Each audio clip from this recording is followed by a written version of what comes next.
Conversations with God by Neil Donald Walsh. Part 40, Chapter 3. So this is very often what has happened in the case of the man who says he's going to live, believes he's going to live, even prays to live, that at the soul level, he has changed his mind. It is time now to drop the body to free the soul for other pursuits. When the soul makes this decision, nothing the body does can change it. Nothing the mind thinks can alter it. It is at the moment of death that we learn who, in the body-mind-soul triumvirate, is running things. All your life you think you are your body. Some of the time you think you are your mind. It is at the time of your death that you find out who you really are. Now there are also times when the body and the mind are just not listening to the soul. This, too, creates the scenario you describe. The most difficult thing for people to do is hear their own soul. Notice that so few do. Now it happens often that the soul makes a decision that it is time to leave the body. The body and the mind, ever servants of the soul, hear this, and the process of extrication begins. Yet the mind, ego, doesn't want to accept. After all, this is the end of its existence. So it instructs the body to resist death. This the body does gladly, since it too does not want to die.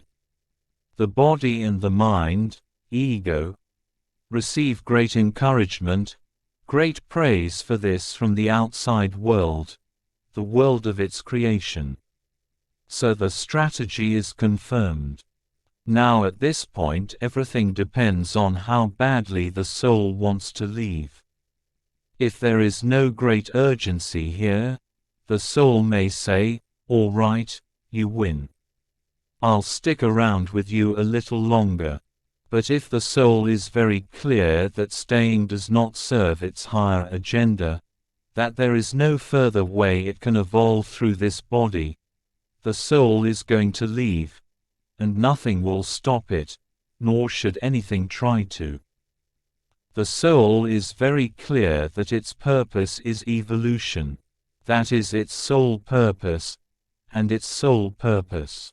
It is not concerned with the achievements of the body or the development of the mind. These are all meaningless to the soul. The soul is also clear that there is no great tragedy involved in leaving the body. In many ways, the tragedy is being in the body. So you have to understand, the soul sees this whole death thing differently. It, of course, sees the whole life thing differently, too, and that is the source of much of the frustration and anxiety one feels in one's life. The frustration and anxiety comes from not listening to one's soul. How can I best listen to my soul? If the soul is the boss, really, how can I make sure I get those memos from the front office? The first thing you might do is get clear about what the soul is after, and stop making judgments about it. I'm making judgments about my own soul. Constantly. I just showed you how you judge yourself for wanting to die. You also judge yourself for wanting to live, truly live.